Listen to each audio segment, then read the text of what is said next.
Hey guys, it's Jill here with Pink Jardin, and today we're going to do an update on my indoor growing. And you see I have the hydroponic system here, and some of you asked about the difference between the hydroponic system and the grow tower with the grow lights that you attach. So we're going to go over that, and then we're also going to go outside to plant some of the seedlings that I have growing on the other system, on the grow tower. So let's get started. So just so you guys know, this Rise garden here, this is a hydroponic tower, which means that it grows in water, no soil, and it's doing well. It has LED lights. It has 2 modes of lighting. You saw it goes off, so bright, dimmer light, and then off. And it's doing great. Right now, I have growing some greens. We got bok choy, we got collard greens, and this is how it starts here. If I can get the light to come up. So you have these little seedling pods here, and I put these in. Super wet. But you have these little pods, and you just poke a hole and you sit them down in the nursery. This is called the nursery. And when you're first starting it, you put this little dome over it, right? And then once it sprouts, you can take the dome off and you give it light. You keep it water. You keep water inside of that. And then once it receives its first set of true leaves, when it gets its first set of true leaves, then you're able to transplant it into the actual garden bed. So let me show you the water reservoir system. There are a lot of leaves in here, so I'll try to show you guys. And I need to probably put some water in there, but this is the water reservoir system here, and there's a pump. There's a pump back here, if you can see it.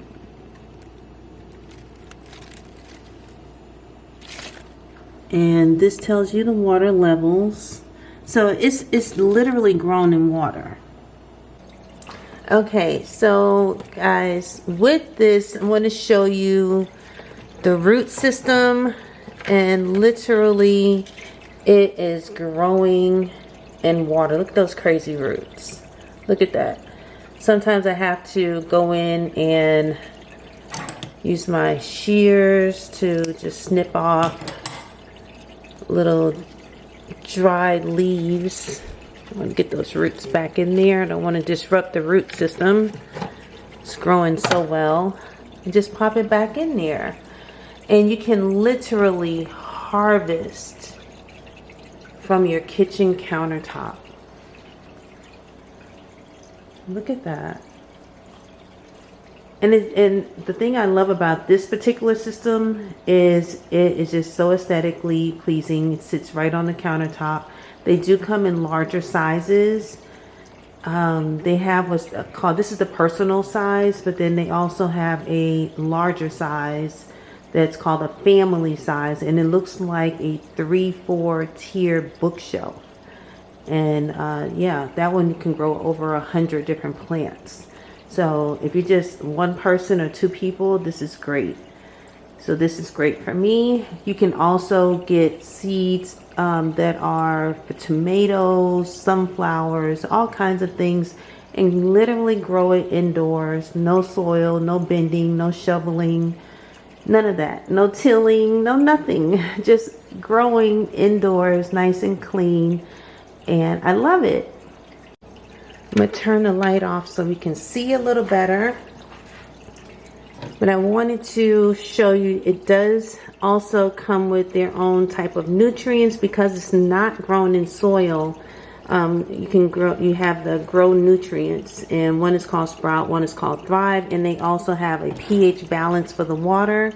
I do filter the water when I put it in. I also sit plants right next to the LED lights that I want to propagate. So right now I'm propagating some thyme, which I'm overdue to put this outdoors. I'm going to actually overwinter this in my sunroom or in my greenhouse once it's up. I haven't put it up yet, but I will overwinter this in some terracotta pots so that I can have thyme all winter long.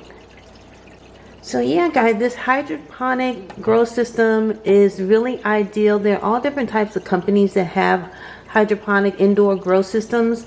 This one I highly recommend because it's nice, sleek, clean. It's not bulky. It fits in a lot of different type of small spaces. And there's some of the grow towers, the indoor grow towers can be very large and very bulky. And this one, for me, is just ideal. So guys, these are what the boxes look like of pods. And try to see if this one will show up. There you go. So this one is top soy. It's similar, it's the same thing basically as a bok choy. It's an Asian green. And these are what the pods look like. You just poke a hole in them, you stick them in the nursery with water, and it waters the soil. And so it is growing in, this is a soil pod, so technically it's growing in soil and in water, but it's not full soil, right? So poke a hole and it grows out of that tiny little hole. Can you believe it? It's so good. I love it. So yeah, I have kale, bok choy, collards, and shiso, which is also an Asian green. And I love them for stir fries, or just putting it in, adding it to stir fries, soups, just eating them by themselves. You can even eat them raw, chop it up into a salad. So good, gives you all your nutrients. Wonderful.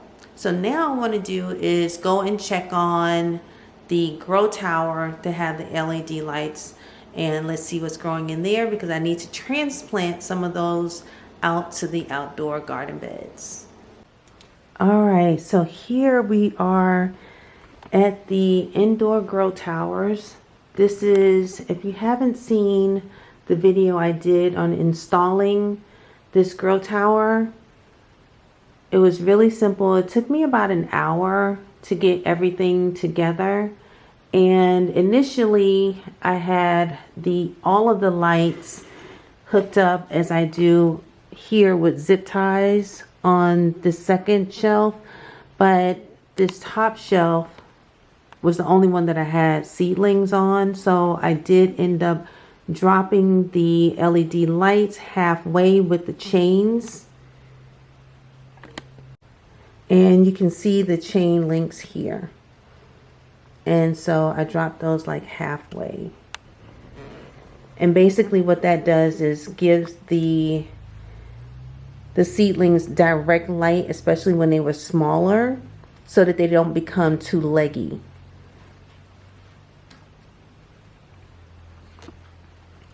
Over here, I actually started growing some of those same seedlings and reusing some of the pods that I had from the aquaponic tower. And so they're doing well. We got kale.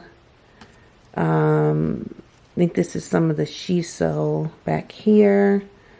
And so this baby broccoli, I'm going to actually transplant these seedlings to my outdoor garden bed. So you can start your seedlings indoors just as you would in the spring, during the winter, and then transplant them in the spring.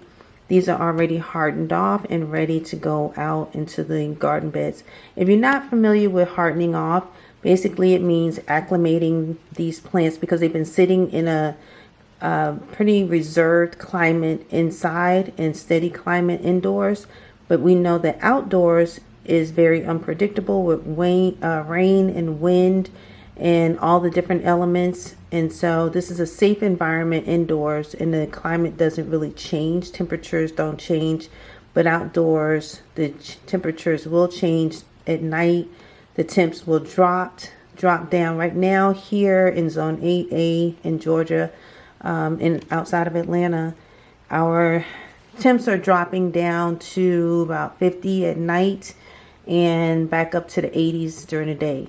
So when they get outside, they need to be used to that. So I take them out for about 30 minutes to an hour each day just to get acclimated. And now they are ready for full transplant outside. So guys, I did grow some microgreens, and I didn't start more, and I should have started more so that you could see it. So I'm gonna pop that in, and so that you see the microgreens that I had, and they were really good. I'm going to do some more work on the microgreens, and so that I can kind of try to perfect those over winter. So that way I will be growing all year long. And so with this system, this grow tower here, between this one and the one out in the kitchen, I can grow year round, and I will have continuous growing all year and able to eat fresh greens all year, from lettuce to everything. So my plan is to grow on this tower here, this every shelf, there's 4 shelves, and 1, 2, 3 sets of lights. There's 4 shelves, but 3 sets of lights. The top shelf will get natural sunlight. I won't be able to have lights over that one, but the natural, I have it in a windowsill, so it will get natural light on the top shelf. And the great thing about it is I'll be able to grow things like arugula, which is so good for you. Arugula helps to cleanse your colon and your liver and all the good things that we need. So it's so good. One of the most beneficial lettuces that you can eat. I don't eat iceberg, because let me know if you eat iceberg lettuce anymore. Does anybody eat iceberg anymore? So now I eat arugula in my salads, kale, spinach, those kind of very beneficial greens in salads now. And so I'm able to grow them. It's like win-win. And lettuce is so expensive. When you buy it in the grocery store, it doesn't even last. It doesn't last long, So I'm able to pick what I need and let it keep growing, and then just keep cutting as I need it. It's a beautiful thing. So that's what we plan to do. And the difference with this tower is I'm able to grow things in soil. I'll grow in soil on this one. The other one, as you saw, is a hydroponic, growing in water. This one, we are growing things in soil with the grow lights, the LED lights, and I'm able to adjust those lights down to the seedlings, especially for the microgreens. Microgreens, I need to have those lights right over those, over those microgreens, so that they don't become too leggy, and have airflow in there as well. So with microgreens, you may, depending on where your tower is, some people grow them in their basements, and you definitely, because you don't have a window or airflow in a basement, you may not. You want to have a fan and have some type of airflow in there with those. And so, yeah, so let's go outside now and transplant some seedlings.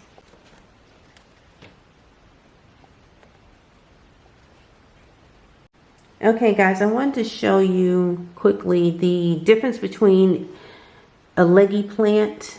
Look at this. This plant here, this is some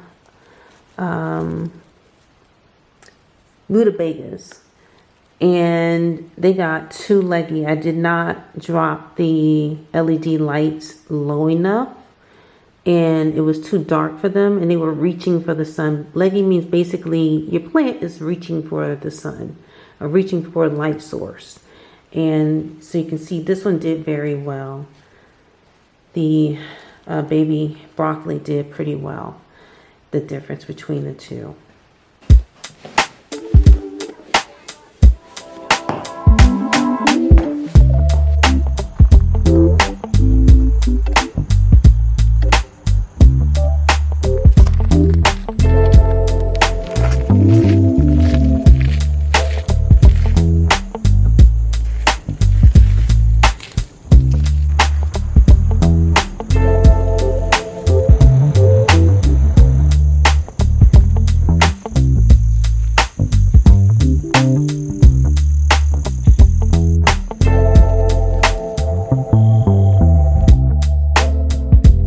Okay, so guys, this is not sponsored by Dr. Earth or any other company, but I just wanted to show you what I am using. I'm going to use some all-purpose.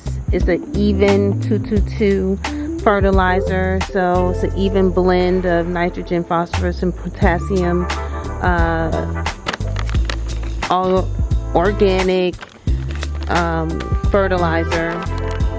And once it's mixed with water, it's really fine. So once it is in water, it's gonna really feed the plants. And then some also some earthworm castings. And so that is the whole purpose of having earthworms in your garden and in your soil, is you want the castings. The castings are what we really strive for, is the end result.